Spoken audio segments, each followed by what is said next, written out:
नमस्कार, जनवार्तामध्ये आपल्या सर्वांचं स्वागत। प्रथम पाहूया ठळक बातम्या।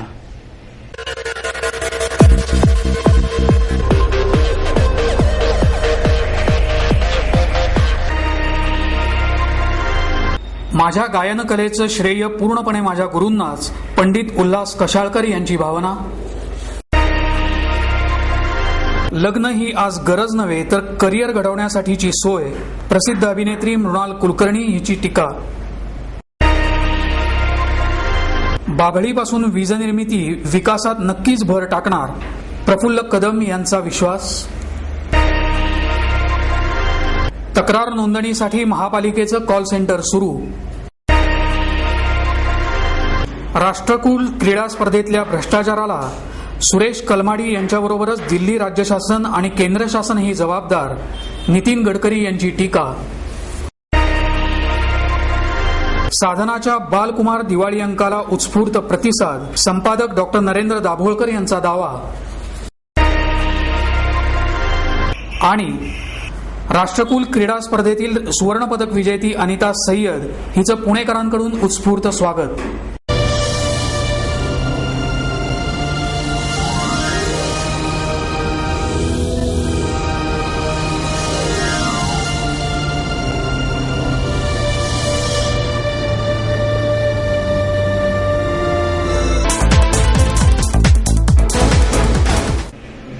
आज मी जे काही गातो त्याचं श्रेय माझ्या गुरूंना आहे, अशी कृतज्ञ भावना पंडित उल्हास कशाळकर यांनी व्यक्त केली। पुणे भारत गायन समाजातर्फे पंडित राम मराठे पुरस्कार उल्हास कशाळकर यांना आणि आबासाहेब मुजुमदार स्मृती पुरस्कार शरद जोशी यांना पुना गाडगीळ सुवर्णपेढीचे दाजीकाका गाडगीळ यांच्या हस्ते प्रदान करण्यात आला। त्यावेळी कशाळकर बोलत होते। या कार्यक्रमाला समाजाचे अध्यक्ष सुधाकर जोशी, ज्येष्ठ तबलावादक पंडित सुरेश तळवलकर उपस्थित होते। यावेळी बोलताना कशाळकर म्हणाले की लहानपणापासूनच माझ्या मनावर पंडित राम मराठे यांच्या गायकीचे संस्कार झाले। तालावर असलेलं त्यांचं प्रभुत्व, गाण्यातलं हुबेहूब सौंदर्य हे जवळून शिकता आलं। राम मराठे यांचं गाणं चौमुखी असायचं। जोड राग बंदिशी ते अगदी प्रेमानं शिकवायचे। मला गायन कलेतलं जे काही येतं ते नवीन पिढीला देण्याचा मी प्रयत्न करेन। यावेळी बोलताना शरद जोशी म्हणाले की मैफिलीचं गाणं मला पंडित राम मराठे यांच्यामुळे समजलं। तिथूनच मी श्रीरंग कला निकेतन संस्था सुरू करून विद्यार्थ्यांना शिकवलं। तळवलकर म्हणाले की राम मराठे हे 5 ते 10 घराण्यांचं गाणं पचवलेले गायक होते। त्यांच्याकडे गाणं शिकलेल्या कशाळकर यांनी मात्र कधीच कोणाच्या आवाजाची नक्कल केली नाही, तर गायकीची केली। त्यासाठी चिंतनाची बैठक लागते। त्रयस्थाच्या भूमिकेतून गाण्यात रममाण होण्याची कला त्यांच्याकडे आहे। यावेळी बोलताना दाजीकाका गाडगीळ म्हणाले की संगीताने जीवनाला शांतता मिळते। स्वरतालावर कशाळकर यांची हुकूमत आहे। भारत गायन समाज या संस्थेत कानसेनांना तृप्त करणारे गानहिरे तयार व्हावेत, अशी अपेक्षाही त्यांनी व्यक्त केली। लग्न ही आता गरज उरलेली नाही तर करिअर घडवण्यासाठीची सोय बनली आहे, अशी खंत विख्यात अभिनेत्री मृणाल कुलकर्णी यांनी व्यक्त केली। कॉन्टिनेंटल प्रकाशनतर्फे अश्विनी अभ्यंकर लिखित कन्व्हिनियंटली युअर्स फॉर एव्हर या इंग्रजी कादंबरीचं प्रकाशन मृणाल कुलकर्णी यांच्या हस्ते झालं। त्यावेळी त्या बोलत होत्या। प्रकाशिका अमृता कुलकर्णी, आशय सांस्कृतिकचे वीरेंद्र चित्राव, सतीश जकातदार यावेळी उपस्थित होते। पुस्तक प्रकाशनानंतर सोयीचं लग्न, सत्य आणि वास्तव या विषयावर परिसंवाद आयोजित करण्यात आला होता। ज्येष्ठ समाजसेविका डॉक्टर विद्या बाळ, ज्येष्ठ पत्रकार संध्या टांगसाळे, विवाह समुपदेशक वंदना कुलकर्णी, साहित्यिक प्रभाकर करंदीकर, लेखिका अश्विनी अभ्यंकर या परिसंवादात सहभागी झाले।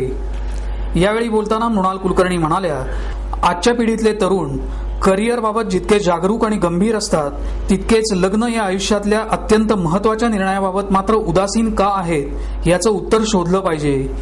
लग्न का करायचं? लग्न केलंच पाहिजे का? सुखी होण्यासाठी लग्नाची खरंच गरज आहे का? असे प्रश्न निर्माण होऊ लागल्यानं लग्न व्यवस्थाच धोक्यात आली आहे।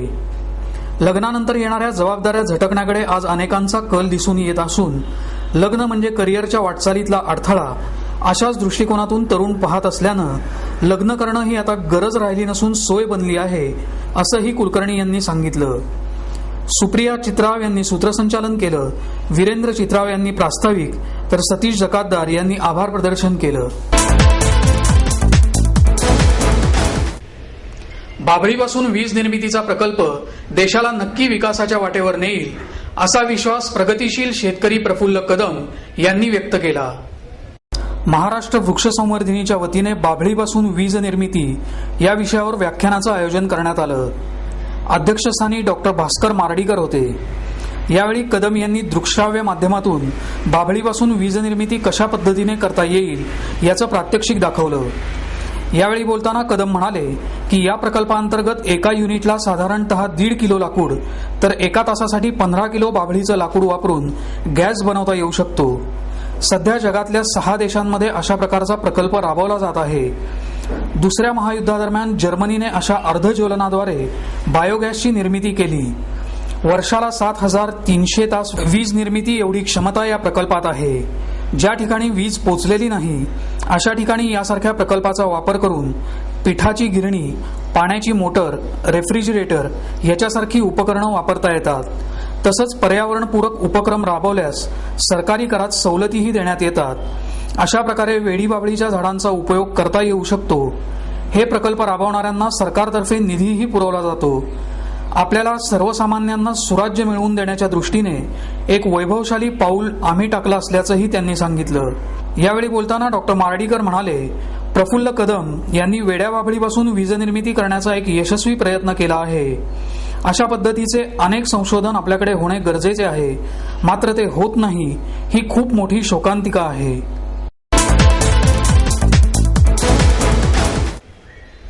नागरी सुविधांबाबतच्या तक्रारी देणं सुलभ व्हावं यासाठी महापालिकेच्या वतीनं कॉल सेंटर सुरू करण्यात आल्याची माहिती महापालिका आयुक्त महेश झगडे यांनी दिली. महापालिकेने ग्रीप तंत्रज्ञान झेन्सॉर टेक्नॉलॉजीच्या सहाय्याने तयार करून कॉल सेंटर तयार केलं आहे. त्यामुळे कॉल करून तक्रार नोंदवण्याची सुविधा नागरिकांना उपलब्ध झाली आहे. महापालिकेच्या वेबसाईटवर ईमेलद्वारे तक्रार नोंदवण्याची सुविधा सध्या उपलब्ध आहे. मात्र शहरातल्या सर्वच लोकांकडे इंटरनेट सुविधा उपलब्ध नाही. त्यामुळे महापालिकेने दूरध्वनीच्या एका कॉलवर तक्रारींची सुविधा उपलब्ध करून दिली आहे. या सेंटरवर पालिकेच्या सर्व विभागांविषयी आणि नागरी सुविधांविषयी नागरिकांना तक्रार करता येणार आहे, अशी माहिती आयुक्त महेश झगडे यांनी पत्रकार परिषदेत दिली. दूरध्वनीवरून तक्रार केल्यानंतर या तक्रारदाराला मोबाईलवर मेसेज पाठवला जाणार आहे. या तक्रारीचा मेसेज या भागातील कनिष्ठ अभियंत्याकडे पाठवण्यात येईल. तक्रारदाराला तक्रारीचा नंबरही देण्यात येऊन त्याचं निवारण झालं की नाही याचा आढावाही घेतला जाणार आहे. हे कॉल सेंटर प्रायोगिक तत्वावर सुरू करण्यात आलं असून येत्या 2.5 महिन्यात हे कॉल सेंटर पूर्ण क्षमतेने सुरू राहील.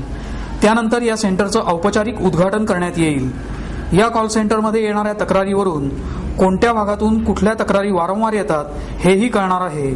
त्यामुळे त्या तक्रारी कायमस्वरूपी सोडवण्यासाठी उपाययोजनाही केली जाणार आहे. महापालिकेच्या कॉल सेंटरच्या 020 66 344 203 या दूरध्वनी क्रमांकावर नागरिकांनी संपर्क साधावा असं आवाहनही झगडे यांनी केलं आहे.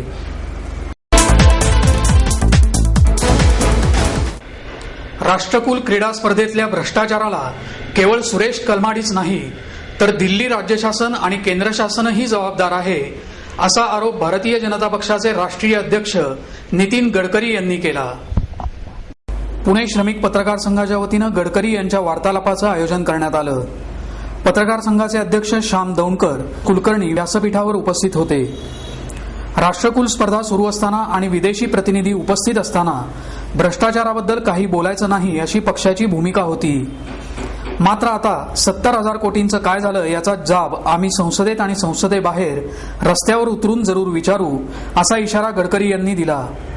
या स्पर्धेच्या संयोजन समितीकडे 1,600 कोटीचा तर पायाभूत सुविधांसाठी राज्य आणि केंद्र शासनाकडे 70,000 कोटीचा निधी होता. त्यापैकी केवळ 786 कोटी रुपये खेळाडूंना दिले असले तर त्यापासून खेळ आणि खेळाडूंना काय मिळालं असा सवालही त्यांनी केला. बिहारच्या निवडणुकीत सोनिया आणि राहुल गांधींनी मनापासून प्रयत्न करावे, मात्र बिहारमधल्या निवडणुकीनंतर देशात कोणाचा किती करिश्मा आहे हे दिसून येईलच, असं आव्हान देऊन गडकरी म्हणाले की बिहारच्या निवडणुकीत भाजपा प्रणित आघाडीच सत्तेवर येईल. अयोध्या प्रश्नी न्यायालयाबाहेर सर्वमान्य तोडगा काढण्यासाठी हिंदू मुस्लिम समाजाला ही सुवर्ण संधी असल्याचंही ते म्हणाले.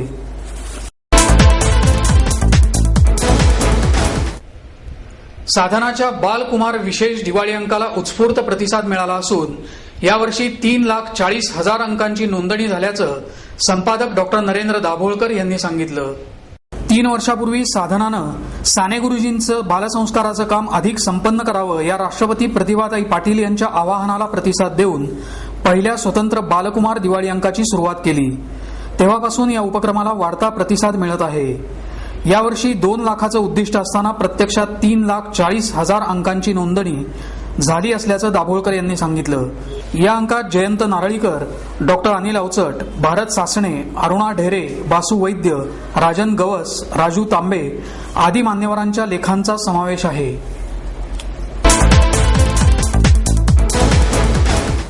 राष्ट्रकुल क्रीडा स्पर्धेत 2 सुवर्ण पदकं जिंकणाऱ्या अनिसा सय्यद हिचा पुणेकरांनी उत्स्फूर्त सत्कार केला. पुण्याच्या अनिसा सय्यदने दिल्ली इथे झालेल्या राष्ट्रकुल स्पर्धेत केलेल्या कौतुकास्पद कामगिरीनिमित्त आझम कॅम्पस इथे तिचा सत्कार करण्यात आला. यावेळी पीए इनामदार, अनिसाचे अनेक मित्रमंडळी आणि पालकवर्ग मोठ्या संख्येने उपस्थित होता. अनिसा म्हणाली की माझ्या कारकिर्दीला दिशा देण्यात आझम कॅम्पसचा सिंहाचा वाटा आहे.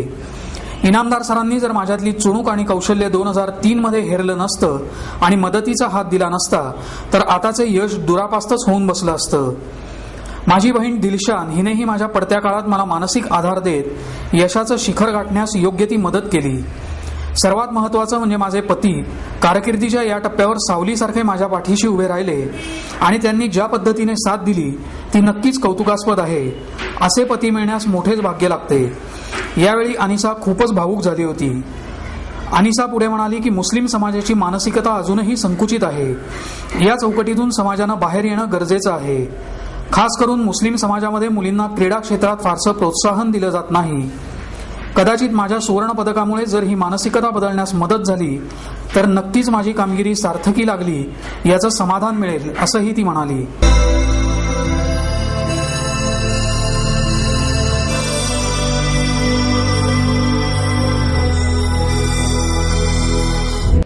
याबरोबरच आजचं बातमीपत्र संपलं. पुन्हा भेटू उद्या याच वेळी. नमस्कार.